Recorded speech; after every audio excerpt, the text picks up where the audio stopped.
Hello दोस्तों, आप सभी का स्वागत है समसामयिक घटना चक्र के इस ऑनलाइन प्लेटफॉर्म पर। मैं मोहित आप सभी का हार्दिक स्वागत करता हूं आज अपने इस वीडियो में। इस वीडियो में हम लोग चर्चा करेंगे 4 अगस्त 2026 के महत्वपूर्ण करंट अफेयर जो विभिन्न पत्र पत्रिकाओं में रहे हैं, आपकी परीक्षा के दृष्टिकोण से इंपॉर्टेंट है। आज इस वीडियो में अभी हम लोग 4 अगस्त 2026 के करंट अफेयर देख रहे हैं। इसके जस्ट 2 घंटे बाद ये आप 7:30 बजे वीडियो देख रहे हैं, 7:30 बजे वीडियो आपको मिला है। 10 बजे के टाइम आपको 5 अगस्त 2026 का वीडियो मिल जाएगा। उसमें आप 5 अगस्त के महत्वपूर्ण करंट अफेयर पर हम लोग चर्चा करेंगे। ठीक है, तो आपकी परीक्षा के दृष्टिकोण से इंपॉर्टेंट जो करंट अफेयर रहे हैं उन सब पे चर्चा करते हैं। क्योंकि न्यूज ज्यादा थी, इसी वजह से देखा जाए दोनों वीडियोस को अलग अलग रखा गया है ताकि वीडियो बहुत ज्यादा लंबा ना हो। ठीक है, चलिए देखते हैं सबसे पहली खबर क्या है। पहली खबर है प्रधानमंत्री सूर्य घर योजना के बारे में। अब यहां पर देखा जाए जो प्रधानमंत्री सूर्य घर योजना है, इसके अंतर्गत छत पर सौर ऊर्जा स्थापित करने में लखनऊ जो है ये देश में प्रथम स्थान पर है। ठीक है, उत्तर प्रदेश स्पेशल के दृष्टिकोण से इंपॉर्टेंट हो जाता है, यूपी स्पेशल के दृष्टिकोण से महत्वपूर्ण है। अब यूपी स्पेशल आपकी परीक्षा के दृष्टिकोण से इंपॉर्टेंट इस वजह से हो गया है कि आप मुख्य परीक्षा देने जाएंगे, यूपी पीसीएस मेंस एग्जाम दे रहे होंगे। ठीक है, मुख्य परीक्षा, तो मुख्य परीक्षा में आप देखेंगे कि जीएस के 2 पेपर ऐड हो गए, 400 नंबर का वेटेज मेंस में यूपी स्पेशल का। ठीक, आप यूपी ट्रिपल एससी का एग्जाम देने जा रहे हैं, सीधे सीधे यहां पे 20 नंबर के सवाल पूछे जाएंगे आपसे, 20 नंबर के सवाल पूछे जाएंगे। और इस 20 नंबर में जो यूपी स्पेशल पूछा जा रहा है, उस यूपी स्पेशल में भी अगर देखा जाए अभी जो पैटर्न जितने एग्जाम हुए हैं उन एग्जाम पैटर्न में ये चीज नोटिस किया गया है कि 8 से लेकर 12 सवाल तक यूपी के करंट अफेयर से आ रहे हैं। तो उत्तर प्रदेश के करंट अफेयर पे आपको बहुत पैनी नजर बना के रखनी होगी। और उत्तर प्रदेश के करंट अफेयर को आप चाहें तो नोट करते रहे, नहीं नोट करते तो महीने के एंड में हमारा मंथली वीडियो आता है, उस वीडियो को आप देखिए। और हमारा प्रयास है कि कल तक, शायद कल तक, संभवतः आज मैं रिकॉर्ड करने का प्रयास करूंगा कि पूरा वीडियो आज ही कंप्लीट हो जाए, तो वो वीडियो कल रिलीज कर दिया जाएगा जिसमें हम लोगों ने कवर किया है। एक सेकेंड,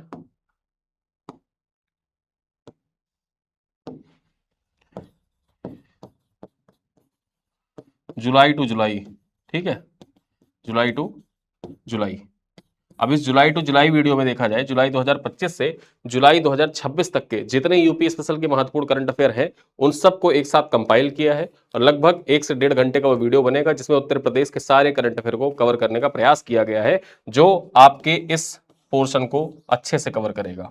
ठीक है, जो current affair UP triple SC में पूछे जा रहे हैं, जो कि आपके लोअर पीसीएस का एग्जाम है, और लोअर पीसीएस एग्जाम के दृष्टिकोण से देखा जाए वीडियो बहुत महत्वपूर्ण होने वाला है। कल वो वीडियो रिलीज कर दिया जाएगा, उस वीडियो को आप देखिएगा, अपने दोस्तों के साथ साझा करिएगा। और वीडियो पसंद आया करे तो वीडियो को लाइक और कमेंट शेयर जरूर किया करें। ठीक है, ताकि हम इसी तरीके से जो यूपी स्पेशल है तथा अन्य जो महत्वपूर्ण करंट अफेयर के सेक्शन है उनको कवर करते चले, आपका रिवीजन भी होता चले और डेली करंट अफेयर को कंटिन्यू करते रहे। ठीक है, चलिए देखते हैं अपनी खबर पर। जो प्रधानमंत्री सूर्य घर योजना है इससे संबंधित महत्वपूर्ण पॉइंट्स। प्रधानमंत्री सूर्य घर योजना के अंतर्गत छत पर सौर ऊर्जा प्रणाली स्थापना में उत्तर प्रदेश के 17 जिले देश में शीर्ष 100 जिलों में सम्मिलित हुए हैं। यानी कि उत्तर प्रदेश के कितने जिले हैं जो टॉप 100 जिलों में सम्मिलित हुए हैं? उत्तर प्रदेश के 17 जिले, 75 में से 17 जिले ऐसे हैं जो टॉप 100 में शामिल है। यहां पर बात की जाए तो लखनऊ 1,24,167 रूफटॉप सौर ऊर्जा प्रणाली स्थापना के साथ ही देश में प्रथम स्थान पर है।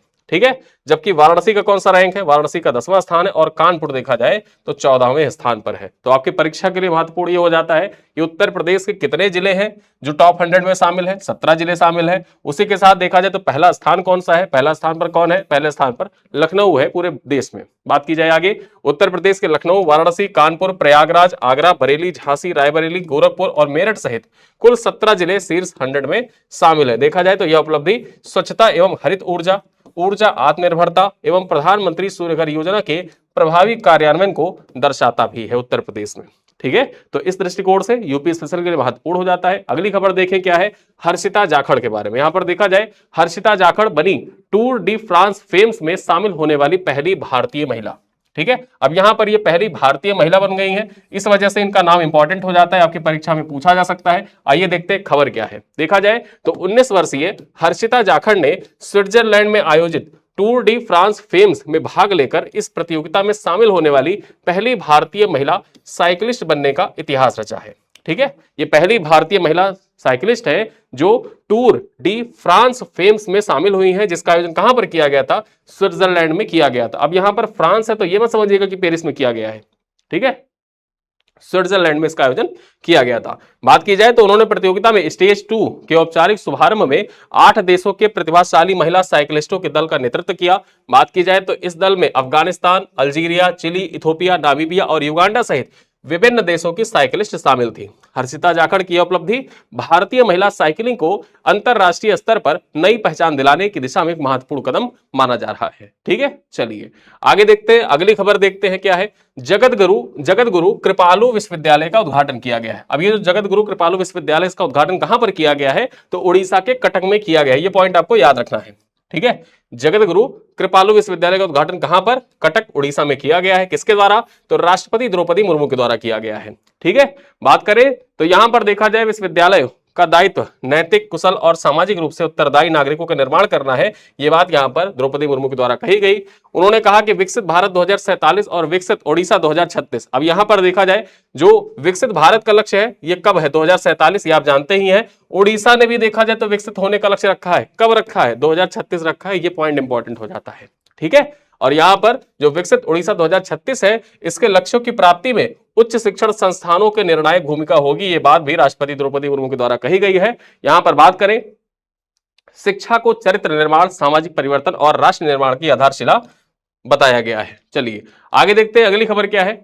ग्लाज हिल के बारे में। यहां पर देखा जाए ये जो ग्लाज हिल है, ये अरुणाचल प्रदेश की पहली रामसर आर्द्रभूमि बन गई है। रामसर साइट बन गई है ग्लाज हिल। परीक्षा में पूछ सकता है ग्लाज हिल कहां पर अवस्थित है? यह अरुणाचल प्रदेश में अवस्थित है और अरुणाचल प्रदेश की पहली रामसर साइट है। अरुणाचल प्रदेश की पहली रामसर साइट कौन सी है? ग्लाज हिल है। यहां पर देखा जाए अरुणाचल प्रदेश की ग्लाज हिल को रामसर आर्द्रभूमि का दर्जा प्राप्त हुआ है, जिससे यह राज्य की पहली रामसर आर्द्रभूमि बन गई है। ठीक है, केंद्रीय पर्यावरण, वन एवं जलवायु परिवर्तन मंत्री भूपेंद्र यादव ने इस उपलब्धि की घोषणा की। ठीक है, यहां पर देखा जाए यह आर्द्रभूमि संरक्षण, जैव विविधता तथा हिमालयी पारिस्थितिकी तंत्र के लिए एक महत्वपूर्ण उपलब्धि मानी जा रही है। बात करें इसके साथ ही भारत में जो रामसर आर्द्रभूमि की कुल संख्या ये बढ़कर कितनी हो गई है?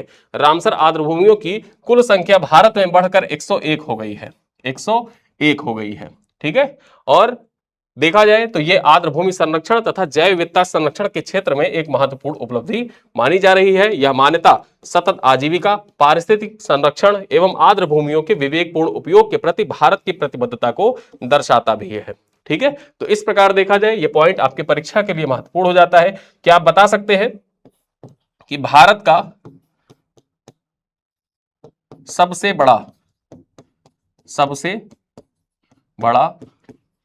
रामसर स्थल, सबसे बड़ा रामसर स्थल कौन सा है? साथ ही साथ दिख रहा है? दिख रहा है। चलो, सबसे छोटा रामसर स्थल कौन सा है? ये दो प्रश्न है। ठीक है, ये दो प्रश्न है जिनका उत्तर आपको कमेंट बॉक्स में जरूर लिखना है। 100% आपको लिखना ही लिखना है इन प्रश्नों का उत्तर। ठीक है, यहां पर देखा जाए रामसर कन्वेंशन कब साइन किया गया था? 1972 में। ईरान का एक शहर है रामसर, वहीं पर देखा जाए रामसर कन्वेंशन साइन किया गया था। और आपको बताना है कि भारत का सबसे बड़ा रामसर स्थल कौन सा है और भारत का सबसे छोटा रामसर स्थल कौन सा है। ठीक है, चलिए आगे देखते हैं, अगली खबर क्या है? अगली खबर है यहां पर जो दो पहिया एम्बुलेंस है उससे संबंधित। दो पहिया सड़क एम्बुलेंस शुरू करने हेतु मसौदा नियम जारी किया गया है। ठीक है, अब ये मसौदा नियम किसके द्वारा जारी किया गया है? जो सड़क परिवहन राजमार्ग मंत्रालय है, इसने केंद्रीय मोटर वाहन नियम 1989 में संशोधन कर मसौदा अधिसूचना जारी कर दो पहिया सड़क एम्बुलेंस शुरू करने का प्रस्ताव रखा है। बात की जाए तो इस पहल का उद्देश्य आपातकालीन चिकित्सा सेवाओं की त्वरित उपलब्धता सुनिश्चित करना तथा दुर्गम एवं दूरस्थ क्षेत्रों में शीघ्र पहुंच बनाना है। जैसे ये देखा जाए जो दो पहिया एम्बुलेंस सुविधाएं होती हैं, ये जो दुर्गम क्षेत्र है, जैसे पहाड़ी क्षेत्र है। ठीक है, अब पहाड़ी क्षेत्रों में अब एम्बुलेंस की पहुंच जो है वो बहुत तीव्र नहीं हो पाती है, लेकिन जो दोपहिया एम्बुलेंस होंगे उनकी पहुंच बहुत तीव्रता से हो सकती है। और इसी दृष्टिकोण को ध्यान में रखते हुए दुर्गम और दूरस्थ क्षेत्रों में शीघ्र पहुंच सुनिश्चित करने के उद्देश्य से सड़क परिवहन राजमार्ग मंत्रालय के द्वारा केंद्रीय मोटर वाहन नियम 1989 इसमें संशोधन किया गया है और मसौदा अधिसूचना जारी किया गया है, जिससे दो पहिया सड़क एम्बुलेंस शुरू करने का प्रस्ताव रखा गया है। ठीक है, बात की जाए तो प्रस्तावित व्यवस्था से आपातकालीन प्रतिक्रिया समय कम होगा, दुर्घटना एवं गंभीर चिकित्सा स्थिति में समय पर प्राथमिक उपचार उपलब्ध कराया जा सकेगा। यहां पर देखा जाए तो यह पहल सुलभ, तेज, प्रभावी तथा आपातकालीन स्वास्थ्य सेवा प्रणाली को सुदृढ़ करने की दिशा में महत्वपूर्ण कदम माना जा रहा है। ठीक है, आगे चर्चा करते हैं। अगली खबर क्या है? भारतीय अंगदान दिवस। अब ये जो भारतीय अंगदान दिवस या जो भारतीय अंगदान दिवस है, ये कब मनाया जाता है? नेशनल अंगदान दिवस, ठीक है, ऑर्गन डोनेशन डे कब मनाया जाता है? बात की जाए तो 3 अगस्त को मनाया जाता है। यहां पर देखा जाए भारतीय अंगदान दिवस प्रतिवर्ष 3 अगस्त को भारत के पहले सफल मृतक दाता हृदय प्रत्यारोपण, जिसका प्रत्यारोपण 3 अगस्त 1994 को सफल हुआ था, उसी की याद में मनाया जाता है। ठीक है, देखा जाए तो इस दिवस का उद्देश्य अंगदान के प्रति जन जागरूकता को बढ़ावा देना, अंगदाताओं तथा उनके परिवार के निस्वार्थ योगदान का सम्मान करना है। बात करें तो अंगदान अनेक गंभीर रोगियों को नए जीवन प्रदान करने में महत्वपूर्ण माध्यम है। प्रत्यारोपण सेवाओं को बढ़ावा इसके माध्यम से दिया जाता है और यह दिवस समाज में स्वैच्छिक अंगदान को प्रोत्साहित करना, जीवन बचाने के संदेश का सशक्त भी बनाता है। जिस प्रकार आप देखते हैं ना कि बहुत से लोग होते हैं वो अपने जीवन काल में ही अपना शरीर जो होता है वो दान कर देते हैं कि हमारा शरीर जो है हम दान कर रहे हैं। तो जो ह्यूमन ऑर्गन होते हैं वो ट्रांसप्लांट के लिए बहुउपयोगी होते हैं और बहुत से लोगों को देखा जाए तो नया जीवन देते हैं जो गंभीर बीमारियों से पीड़ित हैं लोग।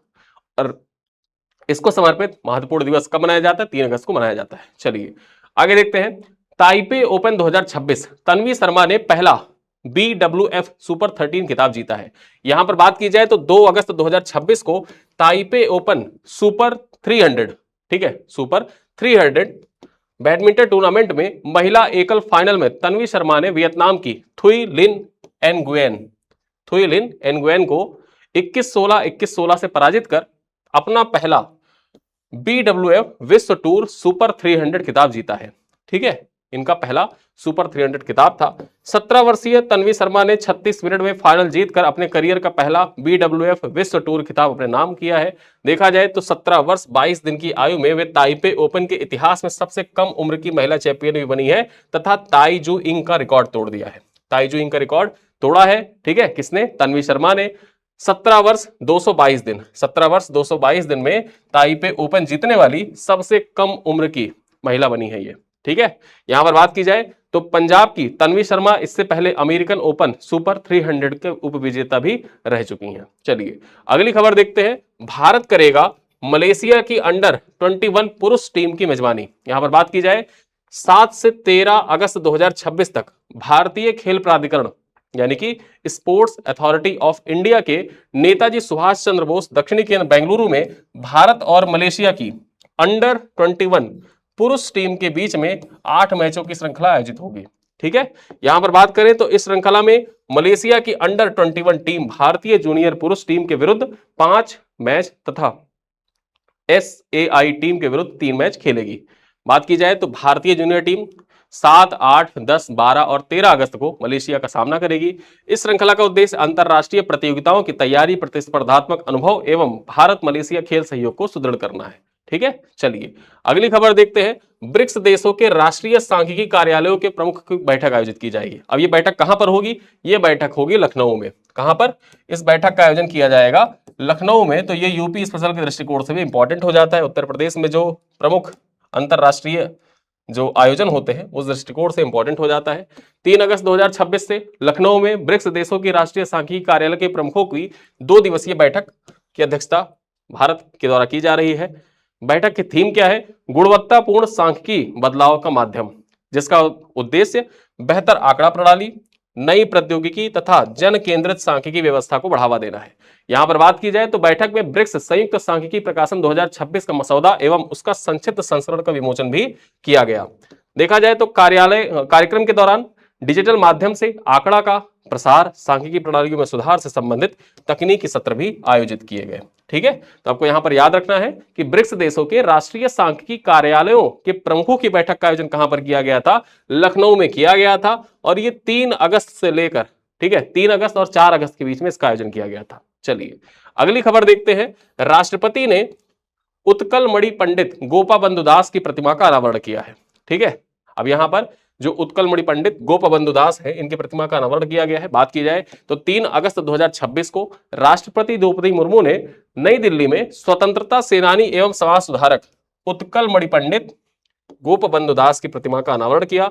गोपबंधु दास ने भारतीय स्वतंत्रता आंदोलन में सक्रिय भूमिका निभाई थी तथा सामाजिक सुधार एवं जन सेवा के क्षेत्र में महत्वपूर्ण योगदान दिया था। बात की जाए तो वे एक प्रसिद्ध पत्रकार, कवि, समाज सेवी। 1919 में उड़िया समाचार पत्र द समाज की स्थापना की थी। ठीक है, अब यहां पर इन्होंने कौन सी पत्रिका, समाचार पत्र का स्थापना किया था, ये पॉइंट आपके एग्जाम के लिए इंपॉर्टेंट हो जाता है, तो याद रखिएगा। जो उड़िया समाचार पत्र है द समाज, इसकी स्थापना किसके द्वारा की गई थी? इसकी स्थापना उत्कलमणि पंडित गोपबंधु दास के द्वारा की गई थी। और इनकी प्रतिमा का अनावरण देखा जाए तो 3 अगस्त 2026 को राष्ट्रपति द्रौपदी मुर्मू के द्वारा दिल्ली में किया गया। ठीक है, देखा जाए तो गोपबंधु दास को उड़ीसा के प्रमुख राष्ट्र निर्माताओं में गिना जाता है और उन्हें उत्कलमणि की उपाधि से सम्मानित किया गया था। बेसिकली नाम इनका क्या था? गोपबंधु दास इनका नाम था और उत्कलमणि जो है इनकी उपाधि थी। ठीक है, चलिए आगे देखते हैं। विश्व स्तनपान सप्ताह 2026। अब ये जो विश्व स्तनपान सप्ताह 2026 है, आइए इसके बारे में चर्चा करते हैं। यहां पर देखा जाए, महिला एवं बाल विकास मंत्रालय के द्वारा 1 से 7 अगस्त 2026 तक पूरे भारत में विश्व स्तनपान सप्ताह मनाया जा रहा है। 2026 का थीम क्या है, यह आपको याद रखना होगा। इसका थीम है breast feeding strengthen what works for sustainable beginnings, अर्थात जीवन की टिकाऊ शुरुआत के लिए स्तनपान जो कारगर है उसे और मजबूत बनाएं। ये है इस बार का थीम। जो वर्ल्ड ब्रेस्ट फीडिंग वीक मनाया जा रहा है, ये कब से कब तक मनाया जाता है? विश्व स्तनपान सप्ताह ये 1 से 7 अगस्त तक मनाया जाता है। और किसके द्वारा इसका आयोजन किया जाता है? महिला एवं बाल विकास मंत्रालय के द्वारा इसका आयोजन किया जाता है। देखा जाए तो इस सप्ताह का उद्देश्य स्तनपान के प्रति जागरूकता को बढ़ावा देना, मातृ शिशु स्वास्थ्य को सुदृढ़ करना तथा विशेष स्तनपान को प्रोत्साहित करना है। ठीक है, और यह अभियान सतत विकास, पोषण सुधार के साथ साथ में स्वस्थ जीवन की शुरुआत को सुनिश्चित करने की दिशा में एक महत्वपूर्ण पहल मानी जा रही है। चलिए आगे देखते हैं। प्रधानमंत्री सूर्य सरोवर योजना। अभी जो प्रधानमंत्री सूर्य सरोवर योजना है, एक महत्वपूर्ण योजना है, आपकी परीक्षा के दृष्टिकोण से इंपॉर्टेंट है, क्योंकि देखा जाए बजटीय प्रावधान था। बजटीय प्रावधान के तहत इस योजना को मंजूरी प्रदान की गई है। 31 जुलाई 2026 को केंद्र सरकार के द्वारा प्रधानमंत्री सूर्य सरोवर योजना को मंजूरी दी गई है। इसका उद्देश्य क्या है? तो इसका उद्देश्य 5000 मेगावाट तैरती सौर प्रकाश वोल्टिक परियोजनाओं तथा ऊर्जा भंडारण प्रणाली की स्थापना करना है। ठीक है, 5000 मेगावाट की तैरती हुई जो सोलर, ठीक है, तैरती हुई सोलर फोटोवोल्टाइक परियोजनाएं होती हैं, उनकी स्थापना करना तथा ऊर्जा भंडारण प्रणाली की स्थापना करने के उद्देश्य से केंद्र सरकार के द्वारा प्रधानमंत्री सूर्य सरोवर योजना को मंजूरी प्रदान की गई। मंजूरी कब दी गई? डेट जरूर याद रखिएगा, 31 जुलाई 2026 को दी गई है। योजना 2026-27 से लेकर 2030-31 तक 5070 करोड़ रुपए के परिव्यय से लागू होगी। इसमें न्यूनतम 2 घंटे, ठीक है, न्यूनतम 2 घंटे क्षमता वाली ऊर्जा भंडारण प्रणाली शामिल होगी। 2 घंटे का मतलब क्या है कि 10,000 मेगावाट घंटा, ठीक है, 10,000 मेगावाट घंटा की ऊर्जा भंडारण प्रणाली को सम्मिलित किया जाएगा। बात की जाए तो यह योजना राष्ट्रीय सौर ऊर्जा संस्थान के आकलन पर आधारित है, जिसके अनुसार भारत में 102.18 गीगावाट पीक तैरती सौर ऊर्जा संभावित क्षमता उपलब्ध है। यहां पर देखा जाए योजना में प्रतिवर्ष लगभग 1 करोड़ टन कार्बन डाइऑक्साइड उत्सर्जन की कमी, 16 से 17 हजार रोजगार सृजित होने तथा सभी राज्यों एवं केंद्र शासित प्रदेशों में स्वच्छ ऊर्जा एवं घरेलू विनिर्माण को बढ़ावा भी मिलेगा। और ये योजना आपकी परीक्षा के लिए बेहद इंपॉर्टेंट हो जाती है। ठीक है, ये आपकी मुख्य परीक्षा के लिए भी उतनी ही महत्वपूर्ण हो जाती है। चलिए, जीएस पेपर 3 के लिए बहुत महत्वपूर्ण योजना है। आगे देखते हैं। यहां पर बात करें, प्रेम के वोरा को राष्ट्रीय अशोक सम्मान से सम्मानित किया गया। नेशनल अशोक सम्मान से किसे सम्मानित किया गया है? तो प्रेम के वोरा को सम्मानित किया गया। बात की जाए तो प्रेम के Vora electric merchants association Mumbai के अध्यक्ष जो है 2025 से 26 कार्यकाल के लिए, इनको नई दिल्ली में आयोजित नेशनल लीडरशिप कॉन्क्लेव में राष्ट्रीय अशोक सम्मान या भारत सम्मान से सम्मानित किया गया है। यहां पर देखा जाए तो यह सम्मान विद्युत व्यापार क्षेत्र, नैतिक व्यावसायिक प्रथाओं तथा सूक्ष्म लघु एवं मध्यम उद्यम को सुदृढ़ करने में उनके योगदान के लिए प्रदान किया गया है। ठीक है, प्रेम के वोरा नयन ग्रुप ऑफ कंपनी से जुड़े हुए हैं तथा ग्रीन इलेक्ट्रिकल्स पहल के माध्यम से सतत व्यावसायिक प्रथाओं को बढ़ावा दे रहे हैं। बात की जाए तो उन्होंने विकसित भारत 2047 के दृष्टिकोण के अंतर्गत डिजिटलीकरण, कौशल विकास, उद्यमिता एवं उद्योग सरकार सहयोग पर विशेष बल भी दिया है। ठीक है, तो ये रहे आज के हमारे महत्वपूर्ण करंट अफेयर। अब इस करंट अफेयर पर आधारित कुछ प्रश्न है जिनका उत्तर आपको देना है कमेंट बॉक्स में। पहला प्रश्न क्या है? पहला प्रश्न है कि प्रधानमंत्री सूर्य घर योजना के अंतर्गत रूफटॉप सौर ऊर्जा प्रणाली स्थापना में देश में प्रथम स्थान किस जिले को प्राप्त हुआ है? वाराणसी को, कानपुर नगर को, लखनऊ को या फिर प्रयागराज को? क्वेश्चन नंबर 2 है, ग्लास झील किस राज्य की पहली रामसर आर्द्रभूमि बनी है? असम की, अरुणाचल प्रदेश की, सिक्किम की या फिर मेघालय की? क्वेश्चन नंबर 3 है, ताइपे ओपन 2026 में महिला एकल का खिताब किस भारतीय बैडमिंटन खिलाड़ी ने जीता है? अनमोल खरब, तन्वी शर्मा, पीवी सिंधु या फिर आकर्षि कश्यप? क्वेश्चन नंबर 4 है, प्रधानमंत्री सूर्य सरोवर योजना के तहत कितनी तैरती सौर फोटोवोल्टाइक परियोजनाओं क्षमता स्थापित करने का लक्ष्य निर्धारित किया गया? 2000 मेगावाट, 3000 मेगावाट, 5000 मेगावाट या फिर 10,000 मेगावाट? और हमारा अंतिम सवाल है, 3 अगस्त 2026 को राष्ट्रपति द्रौपदी मुर्मू ने नई दिल्ली में किस स्वतंत्रता सेनानी एवं समाज सुधारक की प्रतिमा का अनावरण किया है? उत्कलमणि, पंडित गोपबंधु दास या फिर मधुसूदन दास, गोपीनाथ मोहंती या फिर बीजू पटनायक? ठीक है, किसकी प्रतिमा का अनावरण 3 अगस्त 2026 को राष्ट्रपति द्रौपदी मुर्मू के द्वारा किया गया है?